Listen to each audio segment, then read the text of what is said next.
Same shit, different day. Got to do it. Grab your pencil and your paper. It's the obligatory PSU pregame show.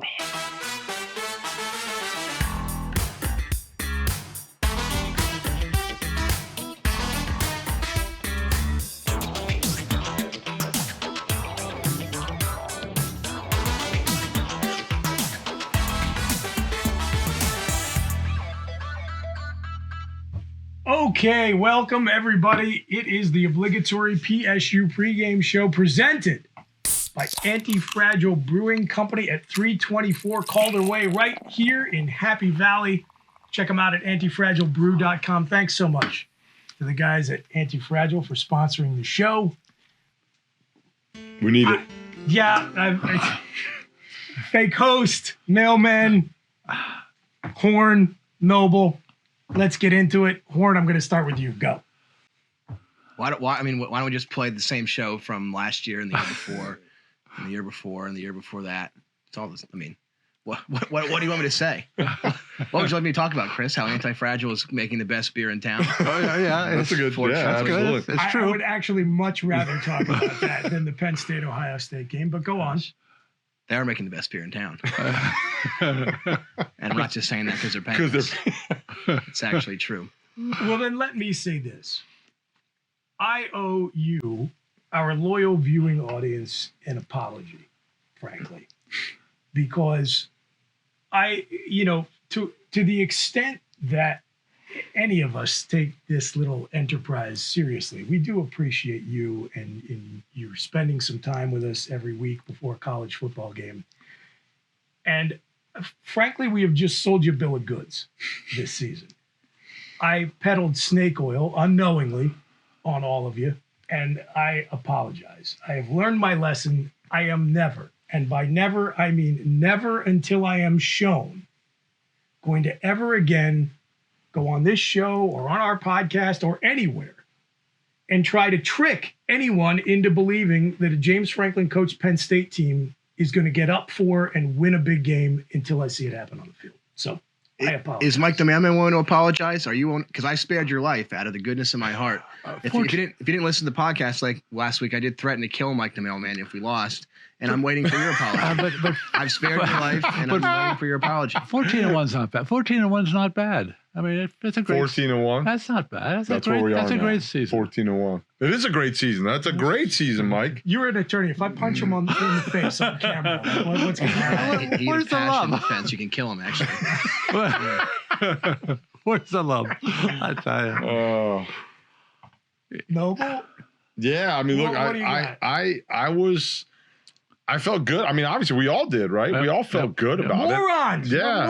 We're all morons. Why are you even watching this? We all led you astray. The Pied Pipers of BS. Well, I think it was a couple things, right? I think there was that we wanted it to be true so bad, right? And no doubt. And I think that's the hard part is as you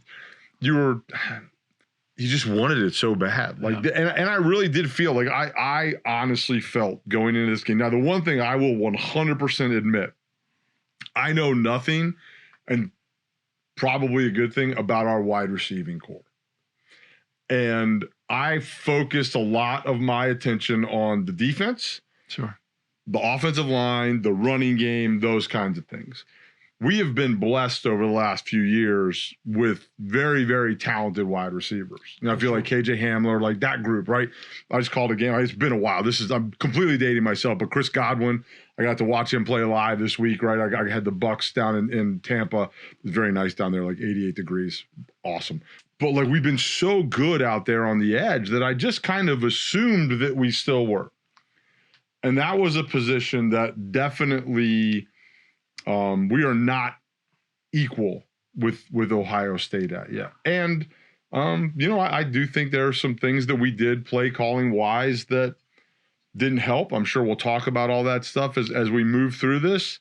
But I think that was the glaring piece. I felt like it was a winnable football game. Yep. And we also didn't play anybody. I think that's the other thing, right? You go back to the schedule. You can't really do anything about West Virginia being bad, right? It's a traditional, look at all the gray hair, right? I remember that being a good football game. Yep. at one point in time in the 80s. Major Harris probably gave us a run for our money. Major Harris, that's right. We had a tough time in You know, Yep. what a pull. yeah, but I don't know. I just, I'm disappointed in all of us at this table. No, but we all knew that we were lying, and everyone who was watching us knew we were lying, that this program will never do it. Everyone knew that. Everyone knew that. They were going to find some way, right? And to your point, we needed KJ Hamler and Parker Washington and Mitchell Tinsley and Jahan Dotson and Chris Godwin because we didn't have a 5-star quarterback who could throw in the ball. Yeah. Now we do. He still can't throw in the ball, but now we do. And presumably you don't need the guys to win 50-50. I mean, this is going to sound rudimentary and condescending, but I've never seen an offense that bad since we had like 40 scholarships. And how much is who's responsible for what? It's hard to say. I mean, to catch a pass, you need like 4 things to happen, right? You need someone to get open. Mm-hmm. Yes. You need the quarterback to see that they're open. Yes. You need the quarterback to then throw the ball somewhere near that person's hands. Correct. And then that person needs to catch that ball. Yes. Right? Every FBS college football team, all 150 whatever of them, that's how you catch a football in a football game, right? The odds of that all happening at once for Penn State, someone being open, the quarterback seeing that they're open, the ball being thrown where they can catch it, and then them catching it is like less than a coin flip, like way less than a coin flip. And I've never seen anything like that. Yeah. I mean, and I watch Sunbelt every Tuesday and Wednesday. Like I watch Sam Houston State and UTEP and Florida International, all these loser teams with 0-star quarterbacks, and they can do it. Yeah. And credit to Ohio State's defense, of course. But I've never seen just like a more futile loser effort. And that's all on top of the fact that like we can't scheme a game. Like I'm now more convinced than ever. James Franklin has had one competent offensive coordinator his entire tenure here out of the 4. And he's at Toledo. And he's at Akron. Same thing. Same exact thing. Actually, let's not fade Toledo. Akron's way up. So I've never seen that level of dysfunction. Yes, their defense is good. Their defense is always good. Somehow we managed to do more than we did. And finally we thought we have the talent. I mean, look, we all knew as we're blowing out these teams that James Franklin gets a hard on to beat, because he thinks that's how you win the championships. As we're beating these teams and walloping these teams, we knew the deficiencies. We knew that Drew Aller was not capable of completing a pass beyond 10 yards. We knew that we couldn't break a big run. We knew the wide receivers, if they can't get separation against Delaware, they're not going to get separation against Ohio State. And we just let the score sort of mask us a little bit. But we all knew, maybe except for Mike, deep inside that was going to finally the chickens were going to come home to roost, and they did. And it was frankly gross. And who's responsible for what? I guess who really cares? But I've never seen a more loser effort. I mean, when your best ball catcher is your backup tight end, Tyler Warren. Like Keandre Lambert-Smith was a 4-star, just like Marvin Harrison Jr. Yeah, look at the trajectories those two guys have taken. That's a good point. Your best ball catcher is Tyler Warren, your backup tight end. Yeah, and I think that, and we'll probably talk about it over the course of the next however long we decide to keep doing this, and how long the beer lasts. The game plan, right? If you know that, right, as a coach, like if you know that, hey, maybe we're a little deficient out on the edge, there's ways to mitigate that, right? There are ways to throw the ball to Nick Singleton out of the backfield, right? Or throw it to Tyler Warren on 1st down and 10 and get 4 yards, right? As opposed to putting your quarterback who's starting in his first real big game at the Horseshoe against a very good football team and a great defense, and putting him in 3rd and long over and over again. Who looked totally unprepared to execute the upside down scheme you were calling for him. Right. And you did absolutely nothing to take the burden off him. That's exactly. By handing the ball to your 2-star running backs. I mean, like, that to me, I'm going to run out of beer fast. Is the biggest frustration is that for all the failures of execution. Oh, that's good. Mike Yursich was brought to Happy Valley for this game. Like John Donovan could have won the first 6 games of the season. We hired Mike Yursich and compensated him handsomely to win this game. And he laid an absolutely egg. He took the ball out of Nick Singleton's hands when he was on fire. He called like these inexplicable gadget plays that had a 0% chance of working. I felt like our coaching actually worked against our chances of succeeding, which up until kickoff, I felt pretty good about. And then about 30 seconds in, maybe that was the moment it kicked in for me, Kevin, where I realized, oh my God, we're all frauds and we've been lying first and foremost to ourselves and to everyone else for 8 months. Before Mike goes, I did have a medical procedure where they removed the part of my brain that remembered John Donovan. There's actually been 5 outside offensive coordinators, so I'm going to have to get that procedure done again. There's been 5, I'm sorry, and only one's been good. Go ahead, Mike. I mean, obviously you have a game plan going into a game. And if you see...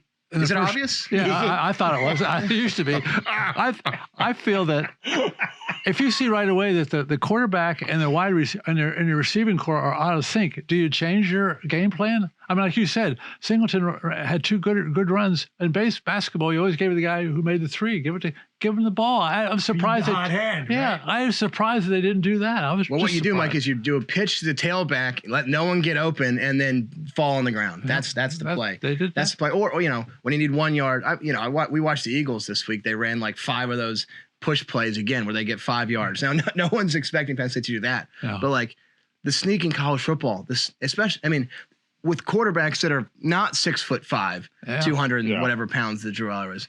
The sneak works like 92% of the time for 1 yard.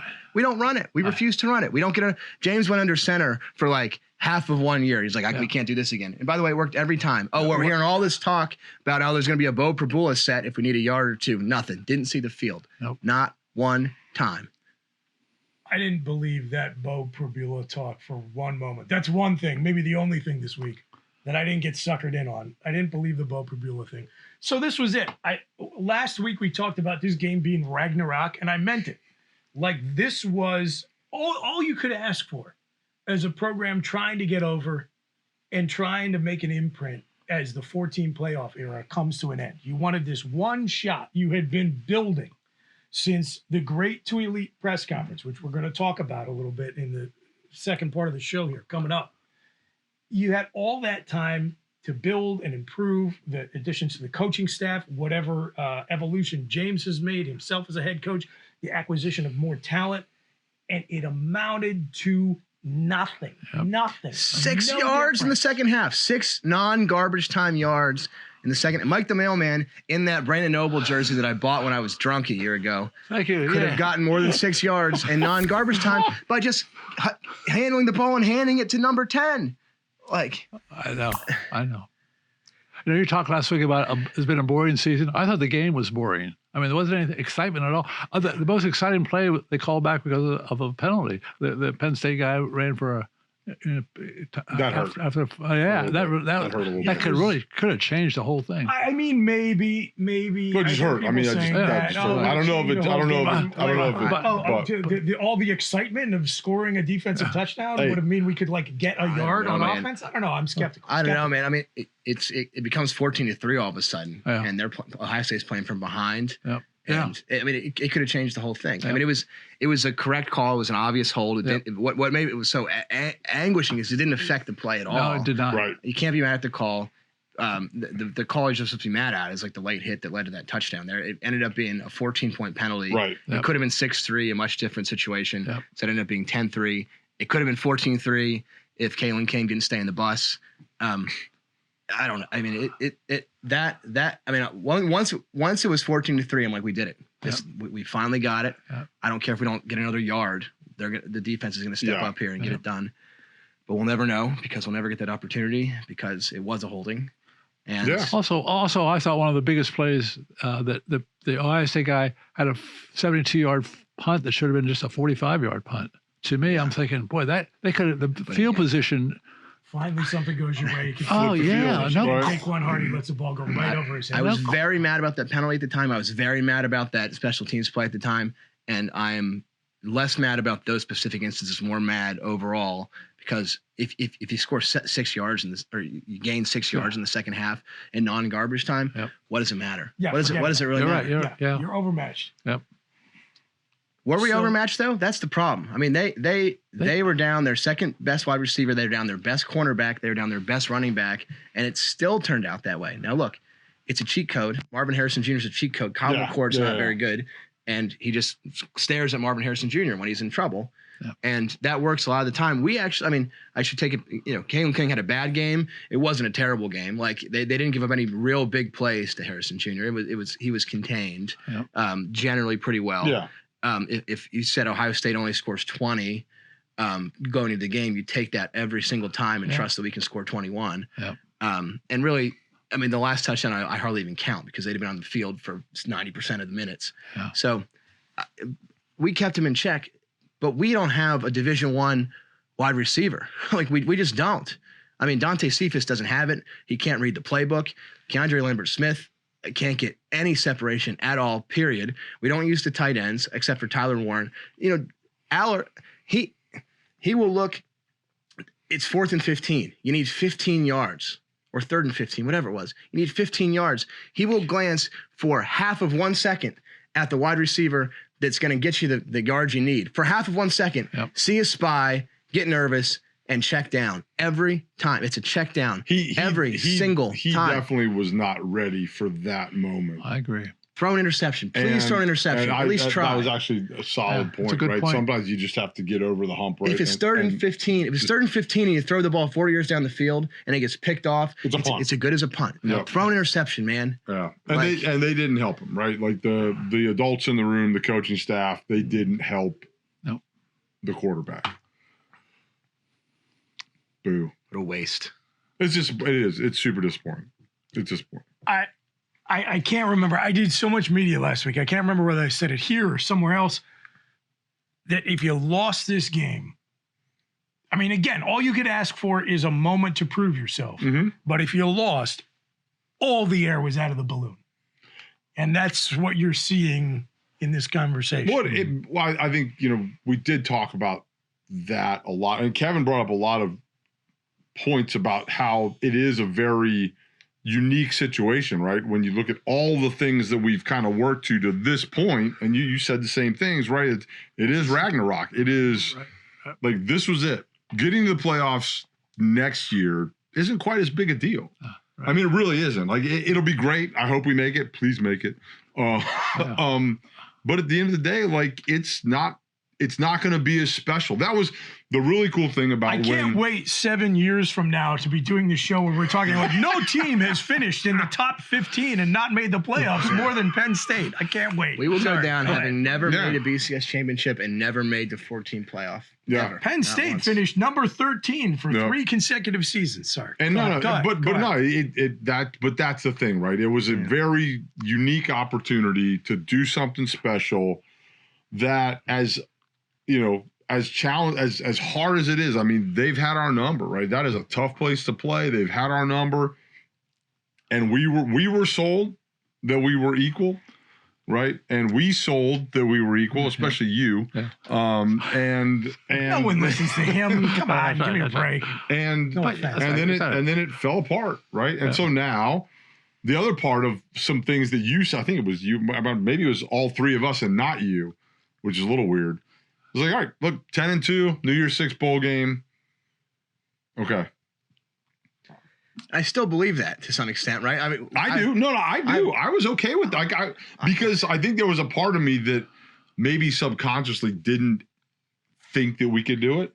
But I am disappointed with the loss, but at the same time, I am okay with being 10-2, going to a New Year's Six bowl game and winning and doing that into the end of time. Yeah, and we'll talk about the, I guess, bigger picture in the next segment, right, Chris? Because I was spending a lot of time on the Mark Richt Wikipedia today. And the trajectories of the Penn State Georgia program since that 2013 Ticket City Bowl. I'm sorry, 2014?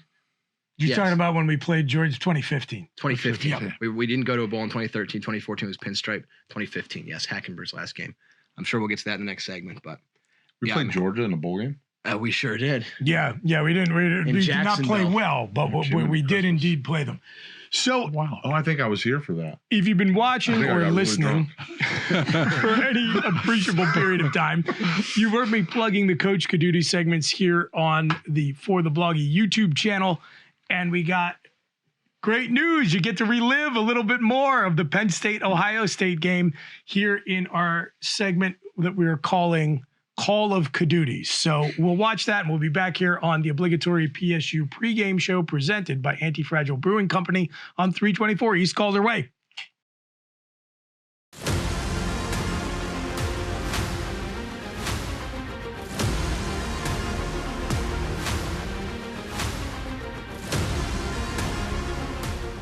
Third down and 3. You still in a 1-score game. You are dang near midfield. Look, why do you not run the ball? He's 10 for 23 for 118 yards. He's been on the struggle bus. It's not hard. Literally, just give the ball to the guys that run the ball. All right? The concept's not bad. This is what we call the old snag or spot concept. You're going to run a corner by the number 3. You're going to run, we call a spacing hitch by number 1. You're going to run a flat by number 2, who's going to turn it into a wheel. Okay? Against man-to-man, this should have been a rub route. It wasn't. He turns, he holds it. This isn't there. This isn't there. He should have thrown the corner route, honestly, in this situation. But again, my thought process is he's freaking out. I want you to look at the footwork. Look how he's bouncing. Look at this. Wide feet, tucks the ball, doesn't know where to go. He's looking for protection. He doesn't know where to go. At this point in time, he's just throwing the ball to throw the ball. Thanks again to our new sponsor, Anti-Fragile Brewing Company. Check them out when you're in town at 324 East Calder Way or online at antifragilebrew.com. Thanks so much to Anti-Fragile Brewing Company, making some of the very best beer, not just in the Nittany Valley, in the Commonwealth of Pennsylvania and beyond. It's good stuff. I'm there every day I'm in town, literally every day. John is one of the co-owners. Legacy, his mom was a field hockey alum here at Penn State. He and Lisa are co-owners doing great things. I never thought that I would see like an actual great brewery, not only in State College, but like on Calder Way downtown with, with all the craziness. And they appeal to a non-student clientele. I don't mind students at all. I still go to those bars, but it is a nice change of pace, and they're absolutely killing it. Open about 1.5 years now. So spend a lot of money at Anti-Fragile Brewing. Glad that they're giving a percentage of it back. Absolutely, yes. And we give back to them. Yes. We are enjoying their beer here on the show as we talk about the Penn State-Ohio State game. So I mentioned earlier the infamous James Franklin post-2018 Ohio State game, great to elite press conference. Mm-hmm. So I thought it would be fun to go back and pull the obligatory pregame show from after that press conference and see what we were saying about it. So here it is. We have gotten comfortable being great. We will no longer be comfortable being great. We're going to learn from this. We're going to grow from this, and we're going to find a way to take that next step as a program because we've been knocking at the door long enough. I give you my word. We are going to find a way to take the next step. We're done being great. His only mission, the reason he left Vanderbilt, which is where he made his name, was to come here and make Penn State an elite team because he saw the potential for Penn State to be elite again, like it had been in the past under Paterno. And I think he's going to see that mission through, and that press conference spoke to me that he's going to make sure that happens. The elite tier in college football might have 5 teams in it, maybe.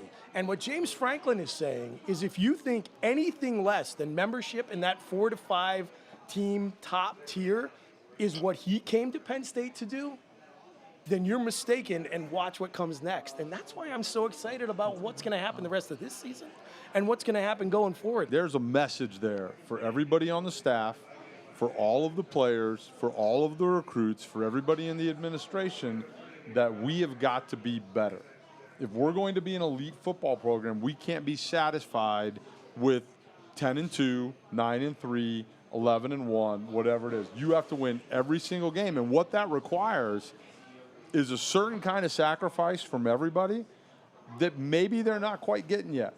75 pounds ago. Not even the most shocking difference between members of this panel. I don't know what you're talking about. I have no idea. It's been a rough few years. This is what 6 years of James Franklin has done to you, look at all apparently. the gray. Joe probably would have been dead for I know. It's really weird on Brandon. I'm sorry, Brandon. Joe had only been dead for 7 years and he was still scared. Now there's been enough time. I've just let it all out. So you maybe noticed that Mailman did not appear in that segment, and it was because I remember this very clearly, and this happens sometimes when you're doing TV.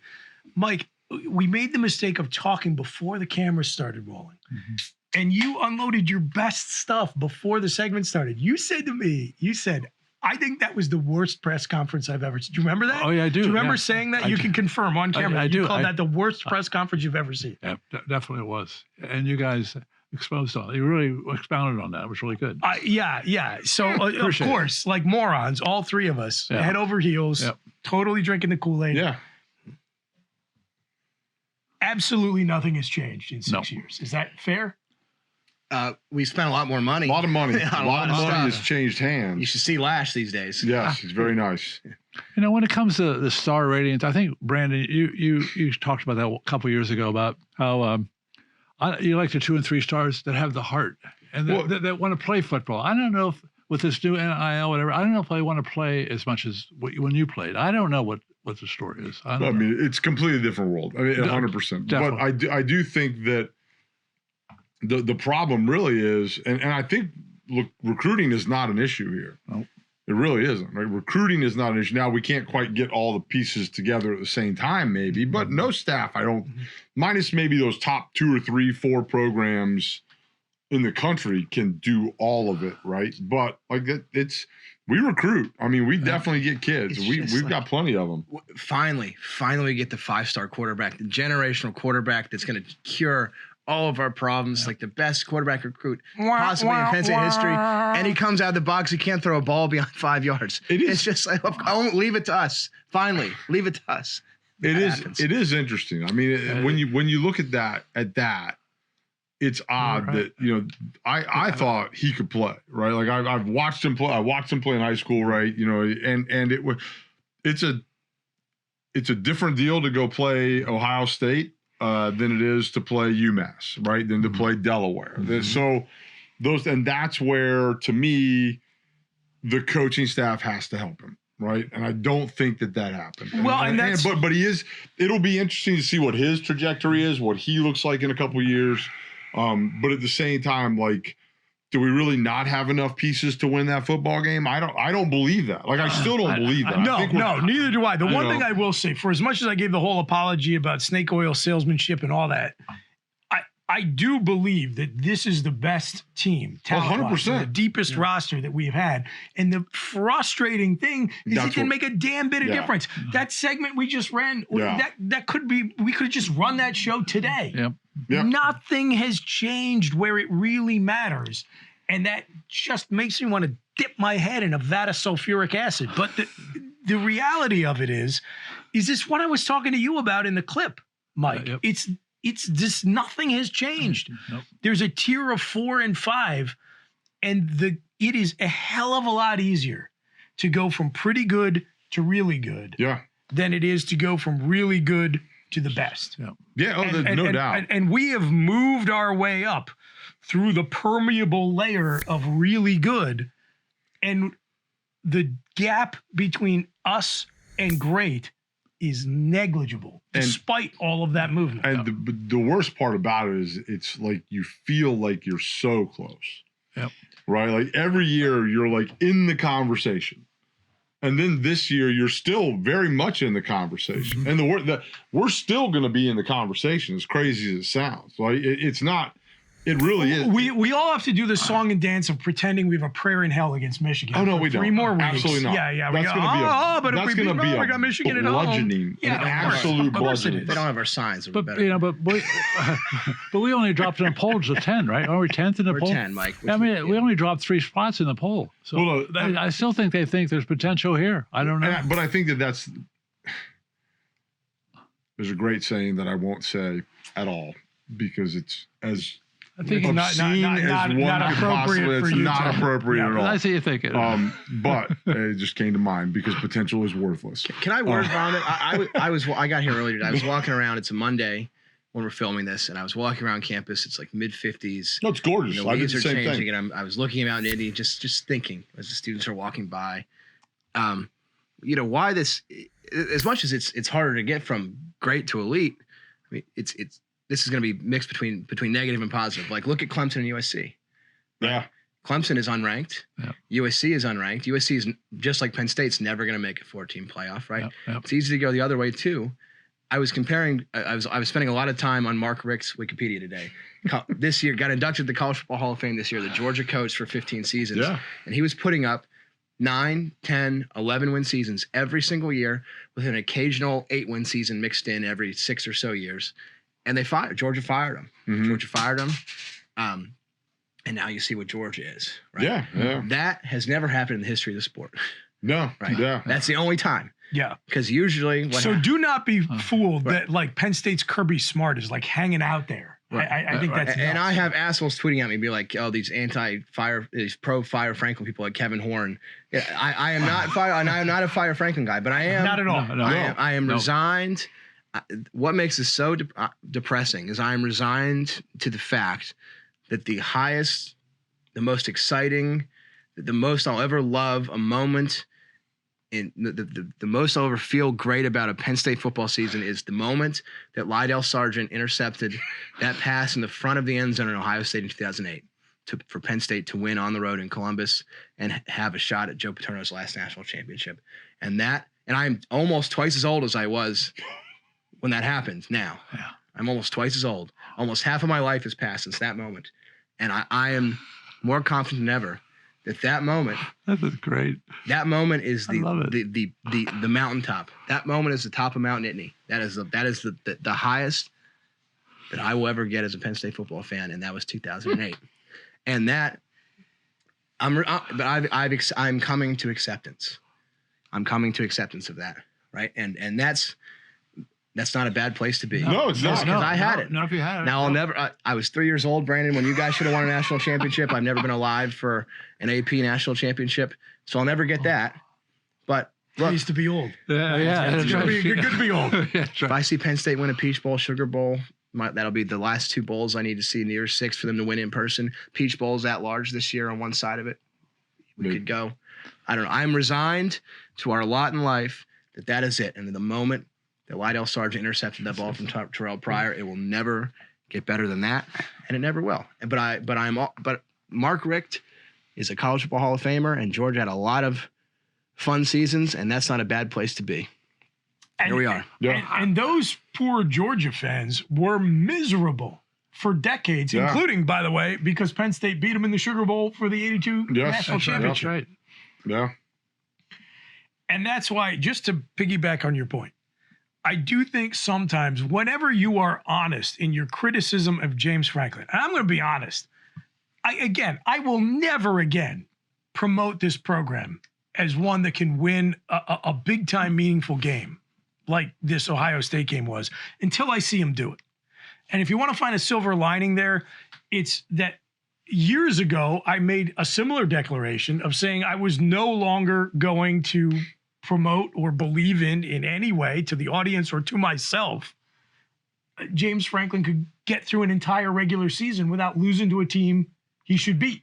But we're not there yet. And it took, no, we are there. It took 9 years, but he finally did it last season. So in James Franklin's 18th season in Happy Valley, when we're still doing this show, then maybe he finally will beat Ohio State. So we only have, 8 more losses. That's not bad. No big deal. It's fine. Still not as bad as the losing streak Michigan had going against Ohio State. That's not bad. Mike said that's not bad. Mike's fine. Not bad. He's fine. Yeah. He's fine. All it takes is a ball to bounce your way one time. That's it. Yeah. And that's all it takes. Yep. What would be awesome is to not need just one ball to bounce the right way like it did in 2016. What would be great is with all this investment in facilities and lazy rivers and NIL and recruiting and coaching staff and everything else is to not need one bounce to actually meet these guys as equals and to beat them. Yep. You said you thought it was going to be easy, and again, look, Mike, everybody knows. Well, take your predictions with a grain of salt. I don't think it's a good Ohio State team. I think I agree. This was the most vulnerable Ohio State team in a decade. They're going to lose at least 2 games this year. And that would be helpful for us. And we didn't have a chance against them. We didn't look like we belonged on the same field. And so, like, it is just we're trapped. We're trapped in purgatory. It's a gilded cage of 10-2 in a New Year's Six bowl, which is awesome by the standards of 115, 120 FBS programs in America. But the problem is, if you're one of those 5 that's between 10 and 6, and you are looking at 5 and 1, and we've been there for so long. Give a damn about everybody else below you. You only care about the 5 or 6 above you, and we're so close we can't get there. But here's the other thing that's making me depressed. This whole thing is depressing. Why are you watching this? This is the last Ohio State game of my lifetime, played before maybe the last game or 2 of the year, or in the playoffs perhaps, that will ever matter. That's it. The do or die nature of college football has been totally destroyed by TV networks, which control the sport now. And it is the last time I'll ever go to Columbus in September, October, or even early November that it will ever feel the way that it has felt the last 8 times I've been there. It's the last one. And I think that's the rest of my life. I agree with you. And that I think is so, I don't like to think about that. But like that to me that's the disappointing thing about where the sport is going in general. I don't know why you guys are so maudlin about this. I'm thrilled that this is the last time I'm going to have to deal with this. Like, yeah, you know what? Like, I've been shot in the head with a nail gun 12 times, and this is the last time it's ever going to happen. I regret it. That's why we love it, because you. That's what's so special about it. We felt what it means to not get shot in the head with a nail gun. We know what it means to go in there and win. I've done it. I can barely remember. Good for you guys. Can I just change the topic just for 1 minute? I got a call Saturday morning from a Penn State grad who has 2 50-yard line tickets, and they really are 50-yard line tickets. Giving them away. No. Well, he said to me, it was an ethical gambling question, an ethical, if there's such a thing as he said, Mike The Mailman, he said, should I know if Penn State beats Ohio State, my Michigan tickets will be worth $600 at least. I want to bet on Ohio State today, because if they win, my tickets will be worth less, but I'll make the $600 betting on Ohio State. I said, well, let your conscience be your guide. Apparently he did that. So I'll tell you this much, Mike. I don't bet against Penn State anymore, really. Like once in a long while, when just like sort of basically hedging my emotions, because if we lose, then at least I have some money. I'll still be very mad. If we win, I won't care about the money. I will be betting a considerable amount of money on Michigan -5 in Beaver Stadium. Because we win, I will not care about those multiple paychecks. And if we lose, at least I go home with some money. You heard it here first. If I say pulls a miracle, Penn State bought it, or Kevin bought it for all of us and for Penn State. All right, so I cannot take any more of this Debbie Downer stuff. Let's have Mike the Mailman's Trends to Treasure. And exciting, folks, our predictions for Indiana on the other side of this segment. It's the Obligatory PSU Pregame Show, presented by Anti-Fragile Brewing Company at 324 East Calder Way.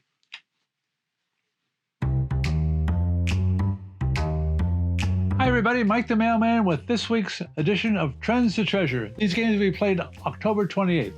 First up, we have Iowa State at Baylor. Baylor is 5-0 against the spread in the last 5 games with Iowa State. And actually, Baylor is a +1. They're a home dog. So the play here is Baylor +1 or more. Next up, we have Michigan State at Minnesota. Minnesota is 8-1 in the last 9 games versus Michigan State. So the play here is the Minnesota Golden Gophers. The last up, we have Tennessee at Kentucky. Tennessee is 5-0 in the last 5 road games at Kentucky. So the play here is Tennessee. Remember, bet with your head and not with your heart. Go get them. Mike, I absolutely cannot forgive Tulsa's offense for not scoring in the second half. That was easy money. That was easy money, and the Golden Hurricane couldn't get it done. I know. There's a picture of a dartboard with Mike The Mailman on it at the homeless shelter in State College because of that Tulsa performance. That's right. That's the homeless shelter. Yeah. Trends were terrible this week, but that's okay. All right. Nobody cares, frankly, about Penn State playing Indiana. I mean, in general, and especially after last week. For the bloggy folks probably don't like me saying that, but I'm being honest with you, the viewing audience. Nobody cares about this. You don't care about it. I don't care about it. It's the Indiana Hoosiers. They're terrible, terrible. I do want to say, do you remember when, so of course there was the infamous 2020 game where we had the Michael Penix 2-point conversion. Do I remember? Yes, I recall, Chris. Yes. He's going to win the Heisman now. I don't know about that, but we'll see. In the middle of a season where, you had some leagues were playing all their games, some leagues weren't. Some were playing 5 games, some were playing 10 games. The Big Ten had irregular numbers of games played. So Indiana had like kind of an okay season by their standards. They did. I think they played like 7 regular season games. Then the next year they were terrible. Yes. So you had 2020 was pretty good by Indiana standards. Yep. 2021 was bad. And last year before the season, I'll never forget this. They're interviewing Tom Allen. And he says, well, we had a really good season 2 years ago and a not so great season last year. So this year we're going to find out which one was the exception. It's like, I don't know, Tom, which one do you think was the exception? Do you think it was the one where there was a global pandemic that shut down the worldwide economy and totally screwed up scheduling, and your league, like 2 weeks before they started playing games, told everyone they weren't going to have a season at all? Or do you think it was the next year that was normal, where no one was doing practice on Zoom, where your team sucked like it always does? And sure enough, we know which one it turned out to be. They're even worse now than they were before. Tom Allen is probably going to get fired, which is, again, one of these situations. If you're Penn State and you're 10-2, do you fire your coach? If you're Indiana and you're like, whatever, you're like 2-9, right. do you fire your coach? Random number generator. Mike The Mailman, hit me up. I think no problem, again, I said. But I think Penn State will probably win by like 37. Okay, so it's a cover. Oh, yeah. You got the Nittany Lions covering at home. We're going to start a new cover streak since we did not even come close against the Buckeyes last week. Did not score 30 points. Yeah, because Penn State, they were on a streak. They were on a covering streak for like 13 games. Didn't do anything. 13 games. Useless. Yeah, this is probably Tom Allen's last season. He seems like a very nice man, but again, COVID, they still don't even know that COVID is a thing in Indiana. Like they're not aware of the pandemic yet in that state. Like, and they'll hire some other poor loser, and he will also get his butt kicked there on the road. Right. Or they should just keep Tom Allen because he's a good guy.